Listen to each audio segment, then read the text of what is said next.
primera carta del apóstol Pedro. El tema para esta noche, la fe y la esperanza de los creyentes, específicamente los creyentes que se hallan en el mundo. Algunos ya están en la presencia del Señor. El tema, la fe y la esperanza de los creyentes. Le pido al Señor que nos dé entendimiento para comprender sobre esto que vamos a compartir esta noche. 1 Pedro capítulo 1, versículo 1 al 9, dice así la palabra de nuestro Dios. ¿Ya lo tiene, hermano? Pedro, apóstol de Jesucristo, a los expatriados de la dispersión en el Ponto, Galacia, Capadocia, Asia y Bitinia, elegidos según la presciencia de Dios Padre en santificación del Espíritu, para obedecer y ser rociados con la sangre de Jesucristo, gracia y paz os sean multiplicadas. Bendito el Dios y Padre de nuestro Señor Jesucristo, que según su grande misericordia nos hizo renacer para una esperanza viva, por la resurrección de Jesucristo de los muertos, para una herencia incorruptible, incontaminada e inmarcesible, reservada en los cielos para vosotros, que sois guardados por el poder de Dios mediante la fe, para alcanzar la salvación que está preparada para ser manifestada en el tiempo postrero, en lo cual vosotros os alegráis, aunque ahora por un poco de tiempo, si es necesario, tengáis que ser afligidos en diversas pruebas, para que sometida a prueba vuestra fe, mucho más preciosa que el oro, el cual, aunque perecedero, se prueba con fuego, sea hallada en alabanza, gloria y honra cuando sea manifestado Jesucristo, a quien amáis sin haberle visto, en quien creyendo, aunque ahora no lo veáis, os alegráis con gozo inefable y glorioso, obteniendo el fin de vuestra fe, que es la salvación de vuestras almas. Padre, en esta noche te pedimos que nos bendigas con tu palabra. Necesitamos ser fortalecidos. Necesitamos que nuestra fe se aumente, que nuestra esperanza crezca. Señor, necesitamos estar estables. Vivimos en un mundo tan inestable, Señor, y nosotros no escapamos por una naturaleza caída, pero tu palabra nos alienta, nos fortalece y trae una bendita esperanza en la cual confiamos, porque fiel el que lo ha prometido. Te bendecimos, bendice a tu pueblo, danos el entendimiento, la comprensión de tu palabra, Señor, y que nuestra vida realmente pueda ser transformada por medio de tu palabra, que dejemos de ser comunes. En el nombre de Jesús te lo pedimos y te damos las gracias. Amén, Señor, y amén. Pueden sentarse, hermano, por favor. Qué importante es dejar de ser común. Algunos venimos a darnos cuenta cuando ya mucho tiempo de nuestra vida lo hemos perdido, lo hemos desperdiciado, y con solo no valorar estamos perdiendo mucho.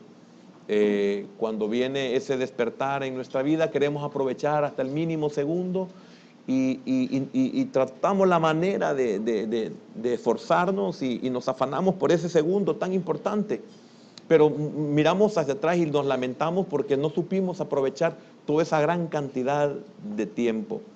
En muchos momentos nos percatamos de esa verdad, lamentablemente no lo trasladamos a lo espiritual.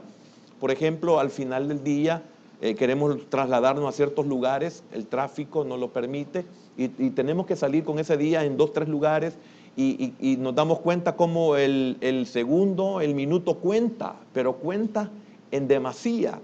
Pero en la mañana, cuando comenzamos, no le damos importancia, perdemos el tiempo, seguimos tomando café, seguimos platicando, seguimos haciendo una actividad no productiva, y al final del día nos damos cuenta de cómo por un minuto no alcanzamos a llegar.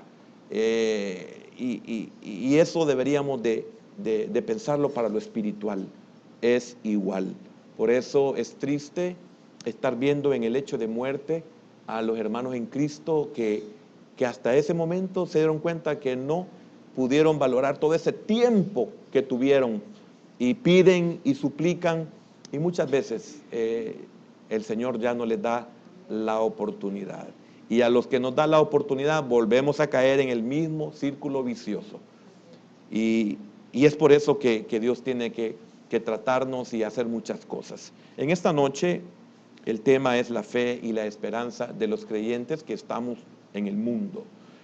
Primero, esto muestra que los cristianos o los creyentes, cuando digo cristiano hablo de verdaderos cristianos. A veces le ponemos cristiano evangélico por diferenciar de tanto cristiano, pseudo cristiano, mejor dicho. Pero en cuanto hablamos en el púlpito, en la enseñanza, hablamos de verdaderos convertidos, hablamos de verdaderos cristianos, de personas que han nacido de nuevo y que comienza ese proceso de restauración en su vida. Entonces los cristianos somos diferentes.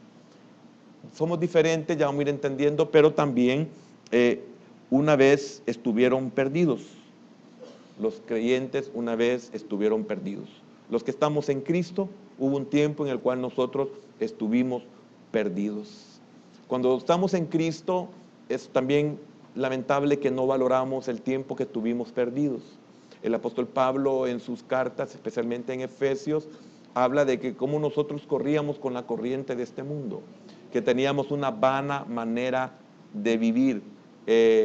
A veces nos lo enseñan y a nosotros no nos baja la moneda de darnos cuenta de que realmente estábamos perdidos. Y qué horrible, y lo dice también el apóstol Pablo, cuando vivíamos sin Dios y sin esperanza. Lo dice también el apóstol Pablo. Entonces, no nos recordamos lo que es vivir sin Dios. No recordamos lo que es vivir sin esperanza. Qué triste, qué lamentable. Yo solamente pude vivir 21 años de mi vida sin conocer a Cristo, sin tener esperanza, sin tener fe. La fe que yo creía que tenía, me doy cuenta que no era fe.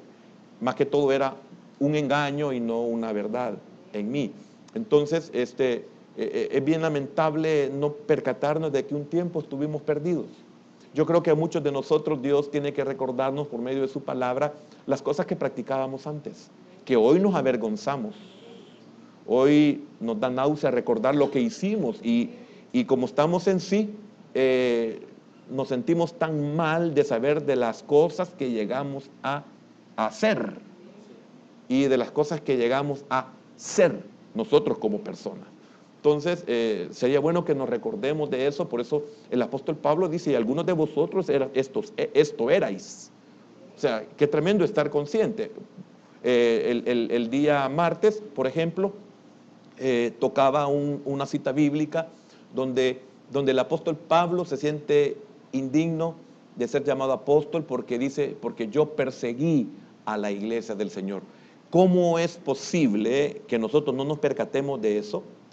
Pablo se da cuenta la misericordia de Dios en su vida. Nosotros debemos de darnos cuenta de la misericordia de Dios en nuestra vida. Pablo dice, hoy amo a un pueblo en el cual yo doy, si fuera necesario, lo dice en su epístola a los Romanos, específicamente en el capítulo número 10, donde Pablo dice que él, si él pudiera, él se volviera anatema. Si él pudiera, diera su vida por el pueblo de Dios, pero sería en vano hacerlo, porque él no tiene los méritos para poderlo hacer, ya los hizo Cristo. Y eso fue el único sacrificio que podía ser valedero, aceptable a los ojos de Dios. Entonces Pablo dice, yo mismo quisiera ser anatema con tal de salvarlos. Sé que la fe que sé que son celosos, que tienen celo de Dios, pero les aclara, él dice, pero un celo sin ciencia. Porque él estaba consciente de que él vivió eso, pero hoy en Cristo él ha vuelto en sí y él puede valorar y darse cuenta que él estuvo perdido, que él persiguió al cuerpo místico de Cristo. Imagínense qué tremendo, porque él comenzó después de la resurrección, es que Saulo aparece en escena unos cuantos años después, cuando se habla de que las vestimentas de los que apedrearon a Esteban pusieron sus ropas a los pies de un joven Saulo y que llegó a ser Pablo. Él estaba consciente de esa verdad y eso lo mantenía a él sobrio. Esa sobriedad nosotros deberíamos de tenerla, de estar consciente quiénes éramos, cómo éramos, dónde nos encontró Dios, cómo fue esa misericordia que hasta este día el apóstol Pablo dice que nosotros no vamos a poder realmente descubrirla, sino hasta que estemos frente a Él, sabremos cómo fuimos conocidos, y que hoy solamente vemos como un espejo, porque yo no sé si usted a veces se ha despertado y está consciente de que está en Cristo y de la vida miserable o de miseria que usted llevaba o yo llevaba, y usted dice, ¿cómo es que estoy en el Señor? Yo me pongo a mí mismo, pienso y digo, Señor, me cuesta creer que yo enseño tu palabra, créame. Yo a veces no creo como que es un sueño lindo, que no creo que yo enseñe la palabra de Dios. Digo, Señor, qué cosa más maravillosa, y no entiendo cómo tú me escogiste a mí para hacer eso. Entonces, pero de eso también quiero que en esta noche, con la ayuda del Señor, usted pueda comprender que hay un pasado en nosotros. Y no solamente el pasado de nuestra vida como inconversos. Y que tiene propósito, y usted debe de entender esta verdad. Entonces, estuvimos una vez perdidos, pero Dios nos encontró. Y si usted entendiera esto y lo mantuviera en su corazón, usted realmente mantendría una sobriedad en su vida. No estoy hablando de una perfección, pero usted fuera sobrio, porque usted estaría consciente quién era. Usted estuviera consciente de que nadie le podía ayudar, de que usted no podía hacer con ningún esfuerzo propio algo para poder cambiar su propia vida. Prueba de ello es que es una cantidad de gente que han tratado la manera de suicidarse porque están hartos de esa vida de miseria. No carentes de dinero, no carentes de gustos y deleites carnales, pero sí con deseos de morirse, porque nada de eso llena. Entonces estuvimos nosotros perdidos, pero Dios nos ha encontrado. Ahora, note algo, se perdieron, y algo más, Dios los buscó y los halló. Fíjese que encontramos figuras. Yo quisiera a veces tratar la manera de hacer un tema de cada cosa, pero se me vuelve prácticamente imposible. Pero quiero que veamos en Lucas capítulo 15, encontramos luz para aquellos que deberíamos de estar conscientes de que estábamos perdidos, de que nos perdimos. Es un misterio, es algo que debemos de profundizar, y usted tiene que estar atento. Somos un ministerio que tratamos la manera de enseñar esta verdad, una verdad que ha sido oculta por muchos siglos, una verdad que no quiere ser dada porque hay interrogantes que no se pueden realmente contestar, pero a mí me ha importado poco que usted me haga una pregunta y que no se la pueda resolver, pero sí sé que lo que el Señor me permite entender, otros también lo entenderán, y no habrán necesidad de hacer preguntas que no tienen respuesta. Porque no se puede engañar cuando uno no tiene la respuesta. Pero en Lucas capítulo 15, versículo 13, dice, poco después el hijo menor juntó todo lo que tenía y se fue a un país lejano. Allí vivió desenfrenadamente y derrochó su herencia. Si nosotros venimos de Dios, ¿cómo es que nos pasó también eso? No literalmente como lo dice esta persona, pero sí en nuestra manera de vivir. Pablo llama vana manera de vivir. Si yo encuentro en la palabra cosas de que yo vengo de Dios, porque a lo que yo pertenezco hoy, y por medio de la Escritura me lleva al origen de ese cuerpo al cual yo pertenezco, entonces ahí comprendo yo de dónde vengo. Ahí comprendo yo quién soy. Ahí comprendo yo para dónde voy. Entonces ahí encuentro que mi vida tiene propósito. Que no soy el resultado de una explosión, por ejemplo. Y que no soy el resultado de una cosa insignificante que comenzó a evolucionar. No es así. Entonces, sin embargo, encontramos en la parábola del hijo pródigo, vemos cómo nosotros, ¿de dónde es que venimos? Venimos de la casa del Padre. Entonces, en el versículo 14, ahí en el versículo 14, vamos a leer hasta el 15, y cuando todo lo hubo malgastado, óigame, eso pasó en nuestra vida, y no hablo de dinero, aunque aquí la figura es dinero, pero él malgastó su vida. ¿Cuántos de nosotros malgastamos nuestra vida? ¿Cuántos de nosotros hasta el día de hoy estamos pagando precios? de lo que malgastamos. Malgastamos algo que no era nuestro, nuestra vida nunca nos perteneció, pero no lo sabíamos. Hasta que Cristo viene y nos revela. Por eso estos detalles, cuando encontremos ciertas citas bíblicas, usted va a comenzar a tomar esa información. Y yo vuelvo a repetir esto porque no es primera vez que lo hago, para que usted pueda ir comprendiendo poco a poco, porque a mí me tocó igual. Lo oí tantas veces de mis maestros y qué difícil era ubicar. Era como un rompecabezas para poder establecer lo que es preexistencia, etcétera, etcétera, etcétera. Pero el Señor le va dando a uno ese entendimiento. Y cuando todo lo hubo malgastado, vino una gran hambre en aquella provincia y comenzó a faltarle. Qué casualidad que un problema nos llevó a Cristo, ¿verdad? Qué casualidad que una desesperación nos llevó a Cristo. Qué casualidad que estuvimos a punto de morir y eso nos llevó a Cristo. Qué casualidad que un dolor nos llevó a Cristo. Qué casualidad que una cárcel nos llevó a Cristo. Y fíjense que si José no entra a la cárcel, no llega a ser el segundo de todo Egipto. Hay propósito, pero ese propósito se cumple porque hay un origen. Un propósito que está preordenado.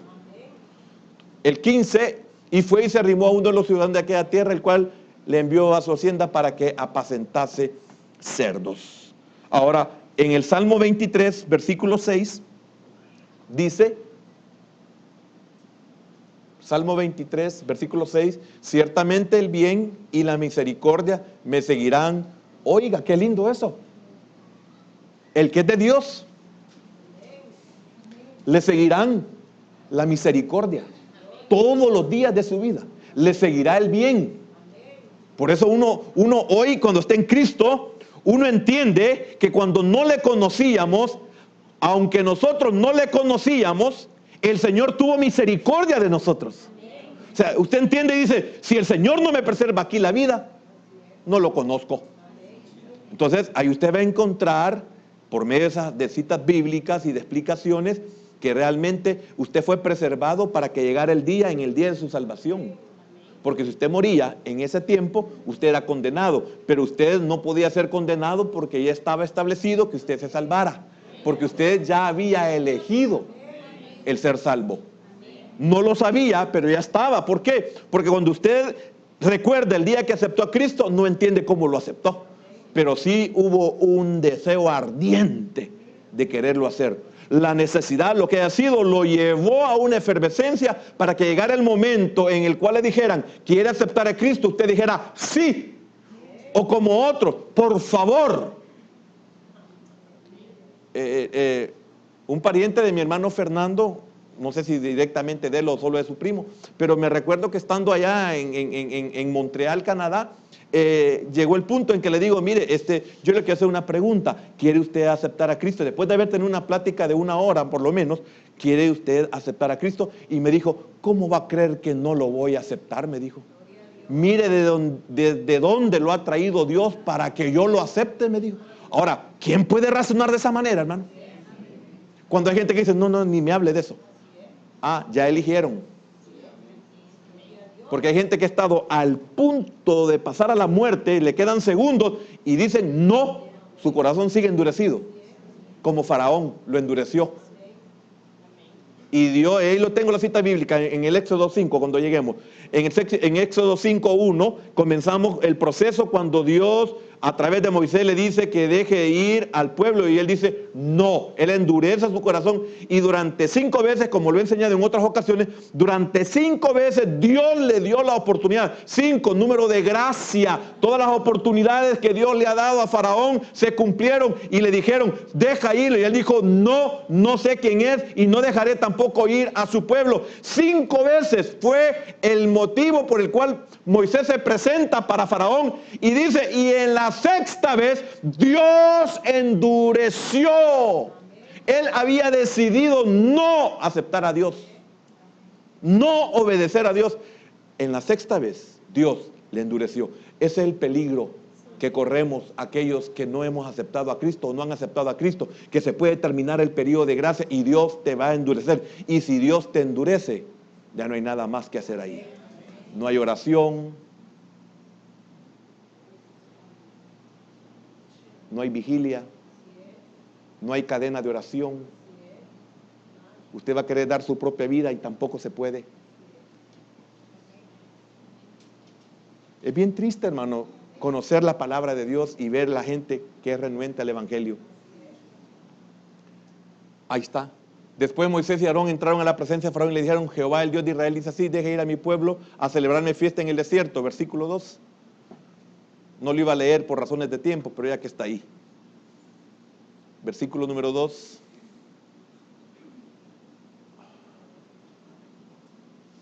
Sí, ahorita me lo ponen. Y Faraón respondió: ¿quién es Jehová? Oiga, ¿quién es Jehová? Para que yo oiga su voz y deje ir a Israel. Yo no conozco a Jehová, ni tampoco dejaré ir a Israel. Esa fue la primera vez. Y usted sigue la secuencia, hágalo por favor. Yo sé que uno o dos lo van a hacer, a veces ni uno, pero es mi fe, hermano. Mire, búsquelo y encuentre cuando dice Dios: y Jehová endureció. O si no dice: y Jehová le dijo a Moisés: yo endureceré. O sea, yo lo voy a tratar. Y porque Dios tuvo misericordia, no se acabó completamente Egipto. Amén.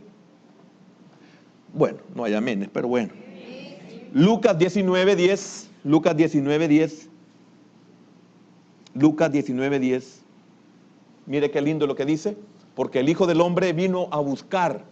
¿A buscar? ¿A buscar? Pero si usted no conocía a Dios, usted no sabía nada de Dios y lo vinieron a buscar. Mire, hermano fulano, ahí lo buscan. Solo que alguien me conozca, de lo contrario, o por lo menos sepa mi nombre. Porque ¿cómo vamos a decirle a usted lo buscan? Entonces, él vino a buscar. ¿Y qué es lo que usted busca? Lo que ha perdido. ¿Y cómo se le llama a lo que ha perdido? Algo que es de su pertenencia. Y lo ha extraviado. Fíjese, usted dice: ahí ando en el parque buscando al Chucho. Ah, ese Chucho es suyo. Sí, es mío. Pues no lo anduviera buscando. ¿Verdad que sí? O sea, porque el Hijo del Hombre vino a buscar. Mire la profundidad que hay en esa palabra. Vino a buscar. Y no solo a buscar, sino a salvar lo que se había perdido. Cuando está hablando de saqueo. Amén. Ahora, Juan 4:23 tiene sentido en este contexto que hemos estado viendo. Cuando dice: mas la hora viene y ahora es cuando los que... los verdaderos adoradores adorarán al Padre en espíritu y en verdad. ¿Qué es lo que sigue? Porque también el Padre tales adoradores que busca. De David dijo: me he hallado, he encontrado. Entonces, tales adoradores busca que le adoren. Yo le quiero preguntar: ¿será usted de los que busca el Padre? Ojalá, hablo en la adoración. Estuvieron una vez destinados al infierno, pero ahora no lo están. Y ahora son para que ellos lleguen y regresen al cielo. Ahora, ¿por qué digo esto? Estuvieron una vez destinados al infierno. Mientras no tuvieran salvación, estaban destinados al infierno. Mientras usted, en lo humano, mientras usted no había aceptado a Cristo, usted era un candidato al infierno. Porque así dice la Escritura: y todo aquel que no cree es condenado. Y nosotros no creíamos, porque nos habíamos perdido, porque éramos por naturaleza desobedientes, porque corríamos en la corriente de este mundo, éramos hijos de ira, como dice la hermana. No, y tengo buen oído. En estado perdido, destinado al infierno. En estado hallado y perdonado, destino el cielo. Hasta donde es de peligroso el estado del perdido. Por eso es tremendo Isaías cuando dice: buscarle mientras haya. ¿Ah? Exacto, mientras pueda ser hallado. Y también hay otro versículo que dice que hay que buscarlo temprano, ¿verdad? Buscarlo. Bueno, por ahí anda el asunto, pero eso no es muy importante, esa cita bíblica. Ahora, fíjese que por elección y predestinación es, repito, por elección y predestinación estando en este mundo. Fíjese bien, por elección y predestinación. No hablo de confesión, no hablo todavía de aceptación, pero por elección y predestinación estando en este mundo, somos ciudadanos del cielo. Fíjese que si nosotros vamos a 1 Corintios 15, vamos a leer el versículo 40.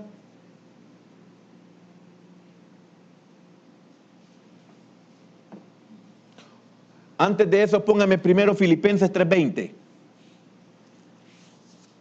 Dice, nuestra ciudadanía, más nuestra ciudadanía está en los cielos, de donde también esperamos al Salvador, al Señor Jesucristo. Oiga, ya aceptamos a Cristo.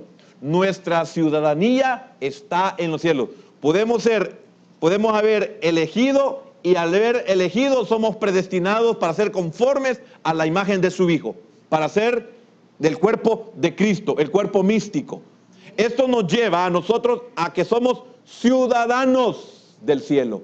Ahora, veamos 1 Corintios capítulo 15. Mire, para 3 cositas que le tengo que decir, tengo que explicar todo esto. Qué tremendo.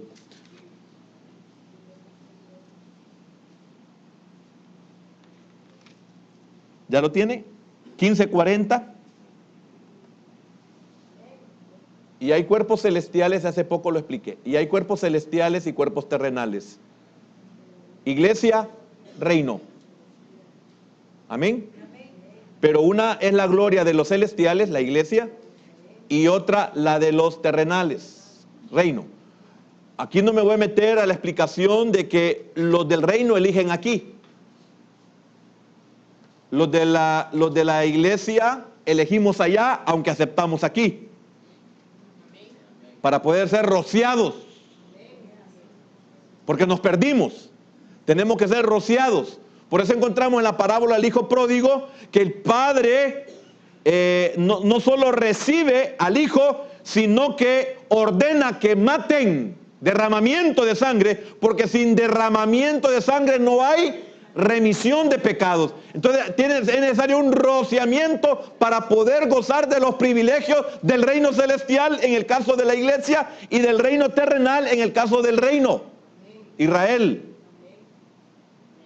Entonces por eso el padre tiene que mandar a matar el becerro más gordo para poder redimir. Ahora, el versículo 41, una es la gloria del sol. Esto está hablando de creaciones de Dios, no está hablando del sol literalmente, ni tampoco de la luna, sino de creaciones celestes. Y de esas nos diferencia a nosotros. Una es la gloria del sol, otra es la gloria de la luna y otra la gloria de las estrellas, creaciones angélicas. Pues una estrella es diferente de otra en gloria, en el 42.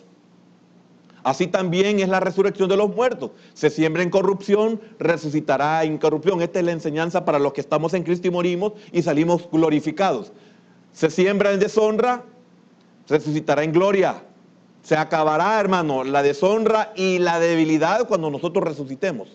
Se siembra en deshonra, resucitará en gloria. Pero en gloria, ¿por qué? Porque somos gloriosos. ¿Y por qué somos gloriosos? Porque venimos del cielo. Nuestra ciudadanía está en los cielos. ¿Y de dónde salimos? De Cristo. ¿Y cuál es la figura? Así como Eva salió de Adán, así la iglesia salió de Cristo. Entonces nosotros regresamos a nuestro estado glorioso, pero a través de la redención en Cristo Jesús. Entonces se siembra en deshonra, resucitará en gloria. Se siembra en debilidad, resucitará en poder. Por eso es importantísimo el bautismo verdadero. No el que se baña. O sea, no el que se moja. Es que el bautismo cualquiera lo puede hacer por emoción. No, es con conocimiento. Y nosotros cuando entendemos que de los 12 años en adelante el niño tiene comprensión, el humano tiene comprensión, no podemos evitar cuando consideramos que a esa edad se sabe y se conoce y se decide por lo bueno o por lo malo, porque es importantísimo el bautismo. Con la excepción de que algunos no tienen la oportunidad de bautizarse. No la tienen. Y es tan importante que una vez me mandaron a traer desde Guatemala para que fuera y bautizara. Y era una persona que ya no iba a vivir mucho tiempo. Y me dijeron, hermano, necesitamos que usted lo bautice. Y yo por eso fui. Y dije, sí, lo podemos bautizar. Y me dijeron, ¿cómo lo podemos bautizar? ¿Se puede por aspersión? No. Vamos a hacerlo como dice la palabra. Sumergirlo. Bapticen la palabra. Entonces, ¿por qué? Porque el bautismo significa muerto y resucitado. Mire, eso tiene valor cuando usted lo hace de verdad, en obediencia y con entendimiento. Entonces me dijeron, ¿y cómo lo va a bautizar? Y mire qué lindo el Señor, gracias a Dios por la persona que hubo provisión para él. Y le digo yo a la esposa, mire, le digo, ¿y tienen tina? Sí, me dijo, llénenla, le dije yo. Así que no se preocupe que aunque sea en una tina lo metemos el sábado. Lo importante es que se sumerja usted. Qué importante es el bautismo. Muchos no le dan la debida importancia. Se siembra en deshonra, resucitará en gloria. Se siembra en debilidad, resucitará en poder. Disculpe, yo sé que a veces no avanzo, pero muchos cambiamos el día que nos bautizamos. Cuando a un creyente el bautismo no lo cambia, ahí no sé. No sé si tiene que aceptar de verdad a Cristo para que su bautismo sea efectivo. O no le ha amanecido en su bautismo. Porque usted después de bautizar sigue siendo el mismo, usted no se ha bautizado. Como decíamos en los 90, usted quizás es de los búfalos mojados.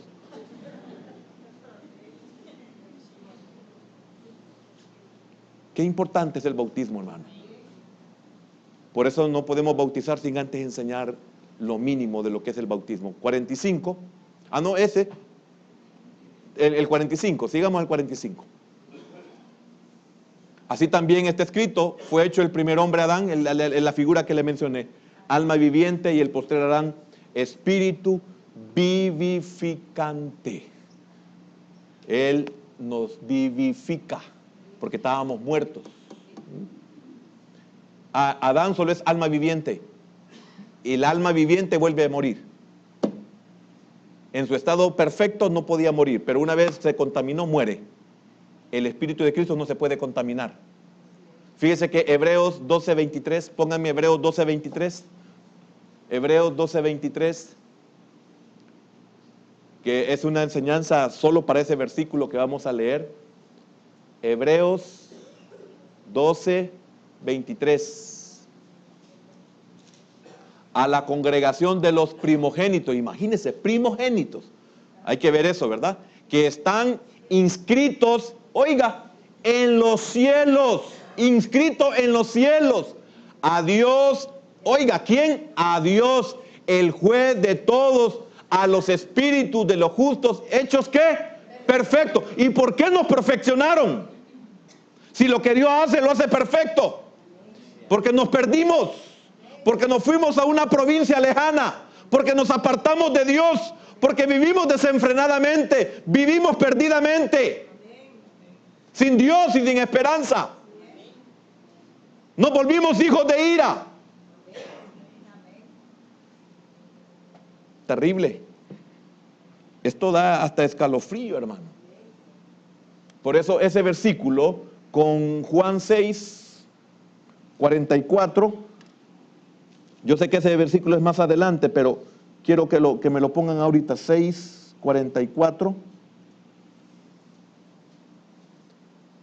Mire qué lindo lo que dice el Señor. Ninguno puede venir a mí si el Padre que me envió no le trajere, y yo le resucitaré en el día postrero. 45. Escrito está en los profetas, y serán todos enseñados por Dios. Así que todo aquel que oyó al Padre y aprendió de él, ¿qué dice? Y entonces la pregunta es, si aquí vinimos y aceptamos a Cristo y nunca habíamos tenido una relación ni una comunión, ni conocíamos de su palabra, prueba de ello es que aún después de 20 años, levantemos la mano, ¿quiénes no nos podemos los libros de la Biblia? ¿Quiénes no nos podemos los libros de la Biblia? Es que se lo voy a preguntar al que lo sabe. ¿Cuántos no nos hemos aprendido los libros de la Biblia? ¿Tú te los puedes? No. ¿Usted se puede los libros de la Biblia? Va, lo felicito, pero yo no me los puedo. Siempre me como uno o dos. Por eso estoy gordo. Y de ahí de los demás, todos se lo pueden. Qué tremendo, los felicito, porque yo en 30 años no me los he podido aprender. Va, ok. Me he quedado admirado, hermanos. Ni yo sabía que tenía una iglesia tan gloriosa. Imagínense, si no nos podemos ni los libros de la Biblia, ¿cómo íbamos a conocer a Dios? Y el que es enseñado por Dios no puede ser reprobado.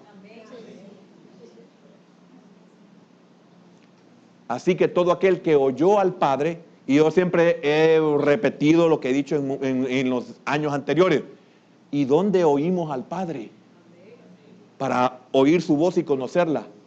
¿O nos dice que sus ovejas oyen y conocen su voz y Él las conoce por nombre? Entonces, ¿cómo se explica eso? Y aprendió de Él. ¿A dónde aprendimos? No, en la Biblia no, porque cuando no le conocíamos, estamos hablando de cuando lo aceptamos. Porque es la enseñanza tradicional que el Padre nos enseñó por la Biblia y si nunca la habíamos leído. ¿Y cómo llegamos a Él? ¿Y cómo es que estuve llorando el día que lo acepté? Si no sabía, como le decía hace un momento, por eso le pregunté, ¿cuántos se saben los libros? Después de 30 años no lo sabemos. O 20 años, o 5 años. No es nada relevante, por eso no sienta pena. Por eso le dije yo no me los puedo, siempre me como uno o dos. Amén. Después de nuestra elección, siendo espíritus, viene la predestinación. Por eso somos predestinados, después de nuestra elección. Y Dios no predestina ni para condenación ni para salvación. Somos nosotros los que elegimos. Después de nuestra elección, somos predestinados para lo que elegimos. Bien.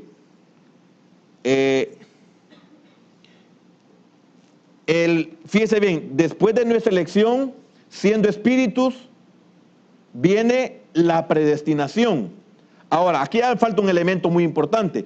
El preordenamiento solo es el orden que nos llevará a que se cumpla nuestra decisión cuando estemos en el cuerpo. Repito, el preordenamiento solo es el orden que nos llevará a que se cumpla nuestra decisión estando en el cuerpo. Cuando yo hago una elección en Dios, cuando era espíritu, en la preexistencia, entonces viene un preordenamiento y en ese preordenamiento solo sirve para que yo decida. Para que diga sí o para que diga no. Pero hay un preordenamiento que Dios pone, es un orden que Dios pone para que yo llegue a decidir sí o no. Ahora bien, yo quiero que veamos, déjeme ver.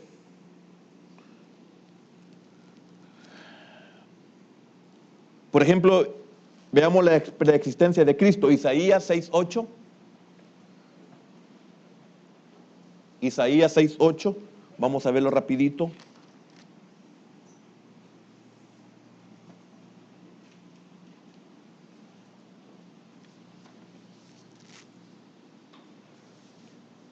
Después oí la voz del Señor que decía, fíjese que aquí no solo es en Isaías, sino que es en Cristo. ¿A quién enviaré? ¿Y quién irá por nosotros? Aquí está hablando Dios y su, ¿cómo se le llama? Su corte, no sé cómo que ahorita se me ha escapado. Después oí la voz del Señor que decía, ¿a quién enviaré? ¿Y quién irá por nosotros? Entonces respondí yo, heme aquí, envíame a mí. Romanos capítulo 8, versículo 3. Romanos 8:3.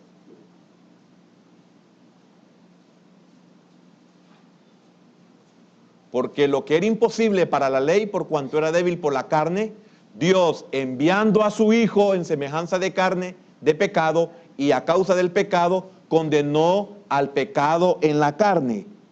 Gálatas 4:4. Pero cuando vino el cumplimiento del tiempo, Dios envió a su Hijo, nacido de mujer y nacido bajo la ley. Mateo 5:17. No penséis que he venido para abrogar la ley o los profetas. No he venido para abrogarla, sino para cumplir. Comparemos con Mateo 3:15. Mateo 3:15. Pero Jesús le respondió: deja ahora, porque así conviene que cumplamos toda justicia. Había un preordenamiento para Cristo, hay un preordenamiento para el creyente. En el preordenamiento era necesario que el Señor se bautizara y que fuera Juan quien lo bautizara. Juan se oponía, pero había un preordenamiento, y este preordenamiento el Señor en ningún momento lo alteró. Nosotros hemos alterado el nuestro, pero la misericordia de Dios nos vuelve a poner en el orden, después de un precio muy alto, después de muchas lágrimas. Entonces, pero Jesús le respondió: deja ahora, porque así conviene que cumplamos todo preordenamiento del Padre. Para esto fui elegido. Para esto dije: envíame a mí, yo voy a cumplir todo lo que está escrito de mí, del rollo. Amén. Entonces, cuando Juan entendió esto, entonces le dejó. Amén. Ahora, veamos Lucas 12:50. De un bautismo tengo que ser bautizado, y cómo me angustio hasta que se cumpla. Aquí ya no es el bautismo del Jordán, porque ya había sido bautizado. Ahora viene un bautismo de fuego, de sufrimiento. Amén. Vayamos a 18:31 de Lucas. Tomando Jesús a los 12, les dijo: he aquí, subimos a Jerusalén, y se cumplirán todas las cosas escritas por los profetas acerca del Hijo del Hombre. Y se cumplirán. Preordenamiento.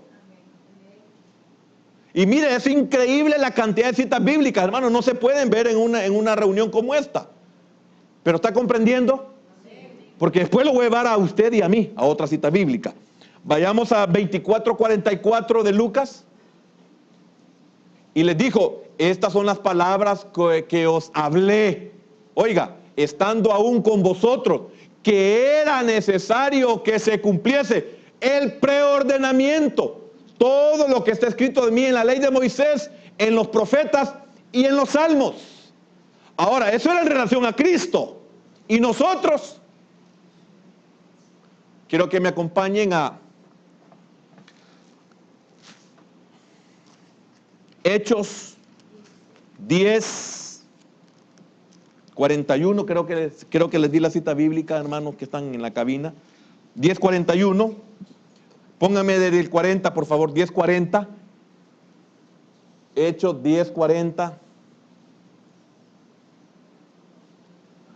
¿A quién levantó Dios? ¿A quién? A Cristo. Gracias, hermano. No me oyeron, ¿verdad? A este levantó Dios al tercer día. Es que mire, yo a veces espero que usted me diga amén, sí, tal cosa. No creo que se me quede callado. No, lo siento con mi espíritu, pues, lo siento que está conmigo, pues. Por eso me siento triste cuando a veces le digo amén y se queda mudo, como que. Disculpe, usted es mi oveja. Aguánteme. A mí me tocó aguantar a mis pastores. Usted aguánteme a mí. Y pobre de aquellos que lo van a aguantar a usted. A este levantó Dios al tercer día. E hizo, fíjese, póngale atención a esto. E hizo que se manifestase. Ahora, ¿a quiénes se manifestó? El 41. No a todo el pueblo. ¿Por qué a su familia? No a todos. ¿Por qué a usted? Porque hay un montón de compañeros inconversos donde usted trabaja o donde usted estudia. ¿Por qué? No a todo el pueblo, sino a los testigos que Dios había ordenado. ¿Cómo? ¿Había qué? Ordenado. Usted tiene un preordenamiento y usted lamentablemente sufre, yo también, porque lo alteramos. Porque no le damos la relevancia, la importancia, no nos ponemos a pensar, no reflexionamos de dónde fuimos sacados, cómo vivíamos. Ese es el problema. Y es tan serio que ni a veces ni amén me dice cuando le pregunto. Que yo que soy su pastor y me viene un extraño, capaz al extraño le dicen amén. Y dice, hoy estoy enojado. Fíjese bien, sino a los testigos que Dios había ordenado de antemano. A nosotros, ellos están hablando en relación a los apóstoles, ¿verdad? A nosotros que comimos y bebimos con Él después que resucitó de los muertos. Pero también así es con la iglesia, ellos son figuras de nosotros. Ahora vayamos al 13, capítulo 13. Vayamos al 47. Siempre Hechos. 13, 47 y el 48. O hasta el 49. Porque así nos ha mandado el Señor, diciendo, te he puesto para luz de los gentiles, a fin de que seas para salvación hasta lo último. Fíjense bien, a fin de que seas salvación hasta lo último de la tierra. Versículo 48. Los gentiles, oiga esto, hermano, los gentiles oyendo esto se regocijaban y glorificaban. Ahí entra usted y yo. Y glorificaban la palabra del Señor. ¿Y qué pasó? Y creyeron todos los que estaban, ¿qué? ¿Para qué? Tremendo, hermano.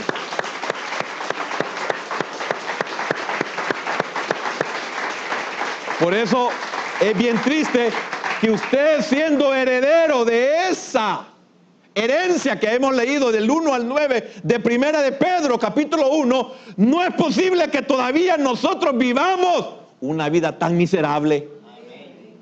Es que no nos ha amanecido. Es la verdad. Hasta que nos amanece, quisiéramos tener otra vez 20 años para servirle esos 60 que ya viví. Cuando usted ya no tenga fuerzas. Y usted sabe a quién me estoy refiriendo. Usted sí, no se me haga así. Yo sé que usted. Cuando usted es inútil, va a querer servirle a Dios. Cuando lo pierda todo, le va a querer servir al Señor. Perderlo en el sentido, no que se lo quiten, no, perderlo que usted ya no le siente sabor a las cosas. Se le pierde el sabor a las cosas. ¿Sabe por qué? Porque lamentablemente nosotros perdimos el sabor. Por eso es triste y lamentable tener que enseñar cuando la sal pierde su sabor. Ya no sirve para nada, sino para hacer.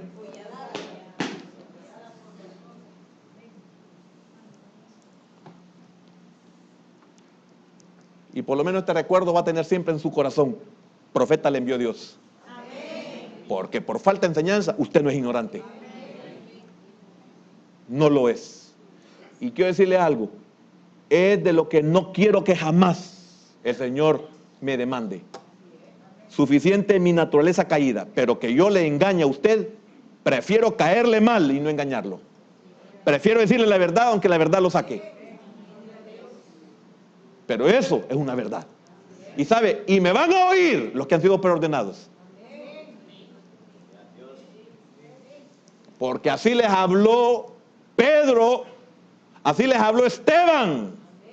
Y a Pedro le dijeron, ¿qué hemos de hacer? Igual que los de Filipo, la cárcel. ¿Qué hemos de hacer para ser salvo? Pedro dijo a los de ellos, arrepentíos y bautícese cada uno en el nombre del Señor y vendrán a vosotros tiempos de refrigerio. Y Juan y Pablo, ¿qué le dijo a los de Filipo en la cárcel? ¿Qué hemos de hacer para ser salvos? Ellos pidieron luz. Y a Esteban lo apedrearon. Pero quiero decirle algo, ninguna pedrada sintió Esteban, fíjese. Porque cuando lo comenzaron a apedrear, el cielo le fue abierto y vio la gloria de Dios.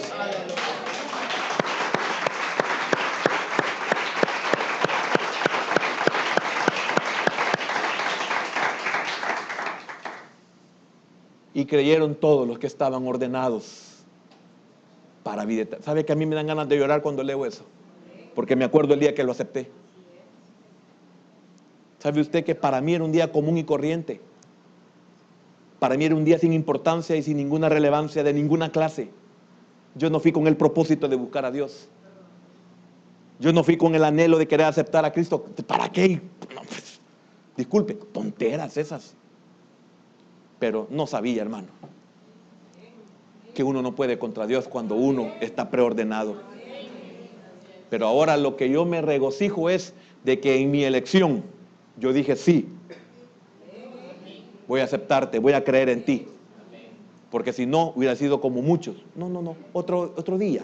No, el otro año. No, mire, voy a dejar primero el cigarro. No, mire, voy a dejar las mujeres, como me dijo un hermano a mí.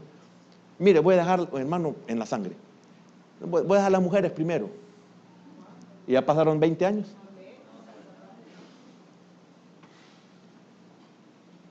Es mentira entonces. Yo le digo, Señor, ten misericordia. Ojalá que sea de los que, no sé, de los que son arrebatados como tizones. Y esa es mi preocupación por usted, fíjese. Que usted no entienda esto. Y si no entiende esto, difícilmente usted va a cambiar. Ahí va a andar de iglesia en iglesia.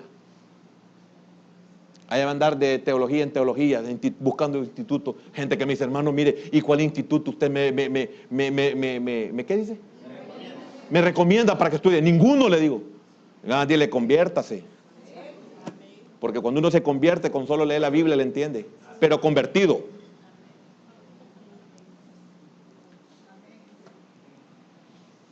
¿Qué hace que los cristianos reaccionen de forma diferente?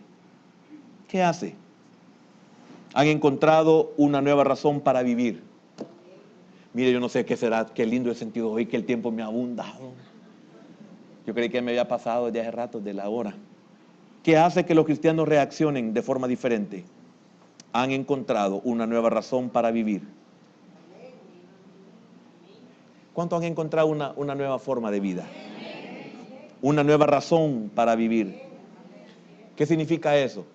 Oiga, por todo lo anterior, hoy tengo una base para decirle, hemos encontrado nuestra vocación.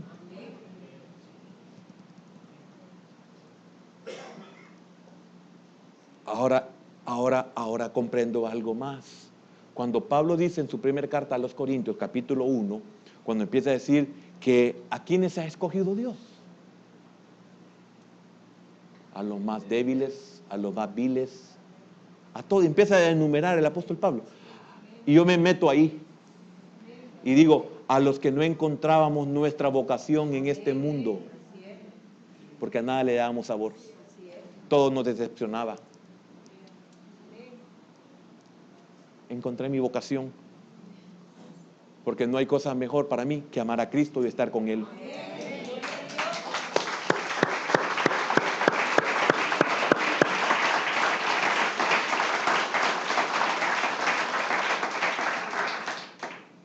Llegar a renunciar a todo, hermano. Fíjese que yo hago una vista retrospectiva. No introspectiva, no, retrospectiva. Y también introspectiva.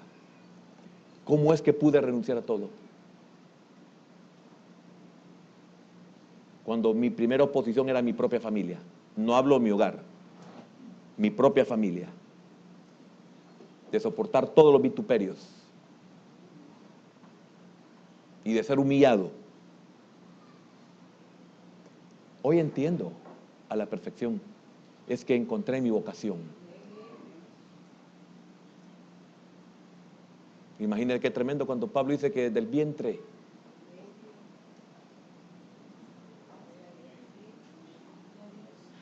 Por eso pienso que quizás Pablo es reino. Porque desde la fundación, reino. Desde antes de la fundación, la iglesia.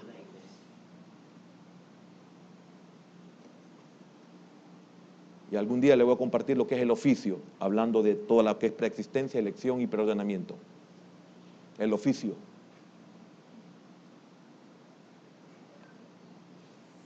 No hay cómo explicarle eso. Han encontrado una nueva razón para vivir, encontraron su vocación. ¿Qué vocación? Inspiración con que Dios llama a algún estado. ¿Qué es vocación? Inclinación, en este caso estamos hablando de las cosas espirituales, inclinación a las cosas de Dios.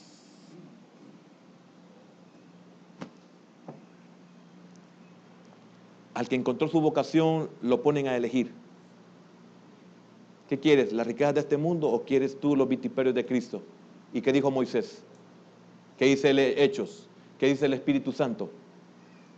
A través de Lucas, en los Hechos. Que Moisés prefirió los sufrimientos. Oiga la comparación, hermano. No está hablando de las glorias venideras. No habla de las recompensas. Que escogió los sufrimientos de Cristo antes que las glorias de todo Egipto. Antes que todas las riquezas de Egipto. Increíble. Increíble. Y quiero decirle algo. En ese preordenamiento nos llegará a nosotros un día a hacer una elección. De esto que estoy hablando, de la vocación. Amén. Han descubierto respuestas que los aparta de lo común.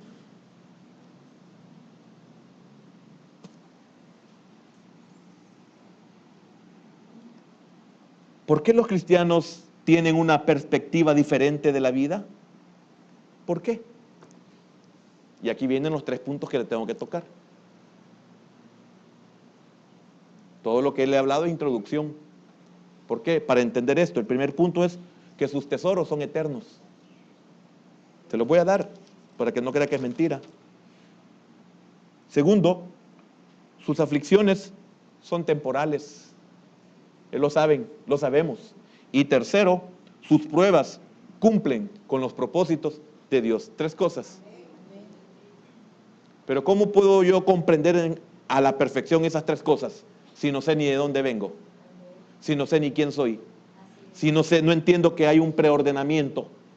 Cuando yo entiendo esto, esas 3 cosas en mí se cumplen. Por eso, mira, le caes mal al jefe porque sos cristiano. ¿Qué puedo hacer? Mira, toda tu familia te ha marginado porque desde que te hiciste ese evangélico, te arruinaste. ¿Qué puedo hacer? ¿Con quién te vas a quedar? Con Cristo. Si sin saber nada de Él lo decidí. Sin saber nada de Cristo, yo decidí, yo no dejé a Cristo por mi familia. No, para nada. Y sí, porque vamos a encontrar esa prueba. Sí, conocí a muchos que en su conversión los marginaron y se volvieron a su vida misma, antigua. No pudieron soportar. No tenían vocación. Amén. Vamos a orar. Bendito Dios, en esta noche, Señor, yo quiero bendecir a aquellos que han entendido tu palabra esta noche, Señor. Aquellos que luchan por serte agradables, que luchan porque tus propósitos se cumplan en ellos. Por aquellos que han reflexionado esta noche y han acordado o recordado su vida antigua, su vida sin propósito, su vida sin vocación, porque todo aburría, porque todo pasa. Y ahora que te conocen, se sienten los hombres más felices de toda la tierra. Ahora ellos gimen por su redención total. Saben que son salvos, pero gimen por su glorificación. Y como David, y como Pablo, y como Jeremías, y como tantas mujeres, gimen cuando te fallamos.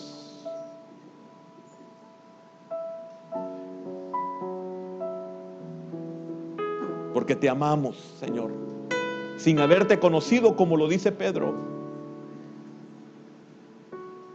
Somos como Rebeca sin saberlo, Señor, que nos enamoramos de Isaac sin haberlo visto, que decidimos casarnos con Isaac sin conocerlo, solamente por lo que el criado hablaba de él.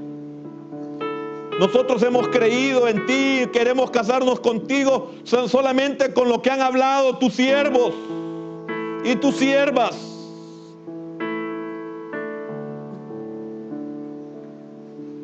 Sabemos que nuestra ciudadanía no está aquí en la tierra. Y no hemos tenido que tener una gran revelación para entenderlo.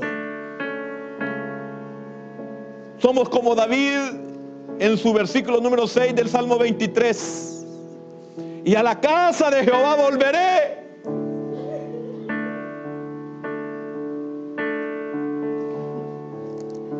Nosotros también anhelamos volver a ti, Señor, aún en esta tierra, aún en este cuerpo. Anhelamos volver a ti. Ya no queremos volver a perder nuestra comunión contigo, nuestra relación contigo, aquellos que te servíamos. Anhelamos volver a servirte, Señor.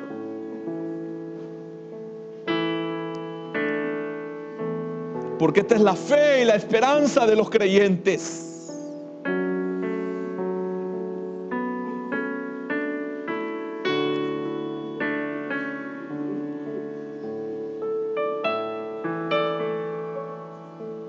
Tenemos tesoros eternos. Sabemos que nuestras aflicciones son temporales y sabemos que las pruebas cumplen tus propósitos en nuestra vida, Señor.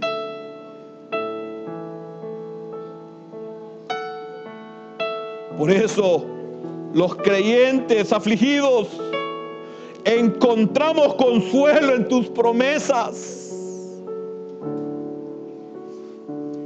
Para los del mundo estos son cuentos de hadas, para nosotros es la verdad.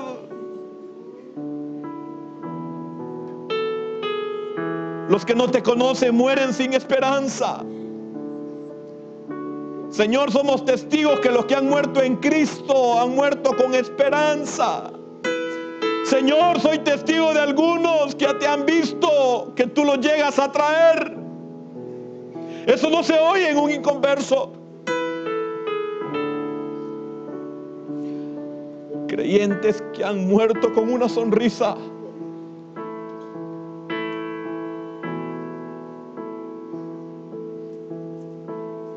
Señor, gracias por tu palabra. Señor, no queremos ser teólogos con esto. Solamente queremos conocer cuál es nuestro origen y gozarnos. Sabemos que nuestra gloria es mayor que la del sol, mayor que de la luna y las estrellas. Porque nadie que ha salido de ti puede ser inferior a la luna, al sol o a las estrellas. Pues no son astros sencillamente,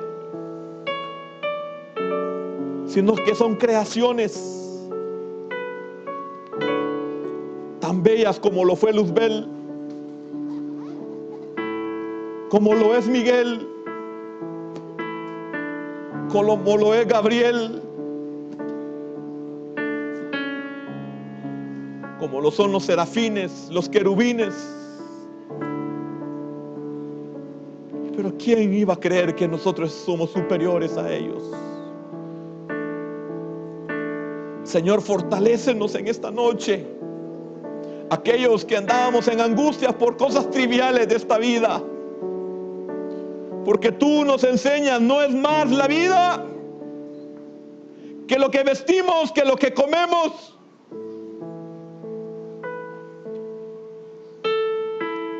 Por eso el Señor dice, no afanéis. Cada día trae su propio afán, no os afanéis. Yo sé lo que necesitas cada día. Gracias, Padre. Gracias, Señor. Y tú me sedujiste con tu amor. me permití seducir.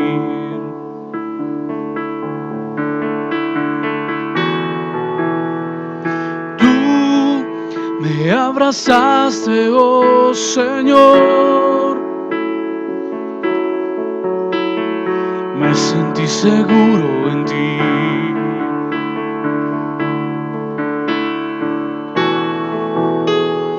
Más que a nadie te deseo a ti. Has saciado toda mi necesidad. Y yo me entrego entero a tu amor. Jesucristo, eres tan fácil de amar.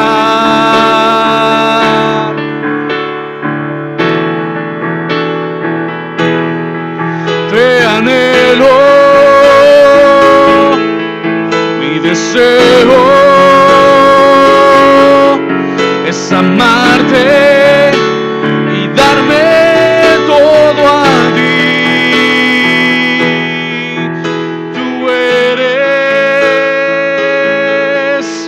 mi vida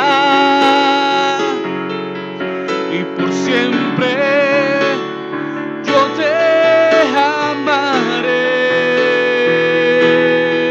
Te anhelo, mi deseo es amarte y darme todo a ti. Tú eres mi vida y por siempre yo te amaré, Señor Jesús.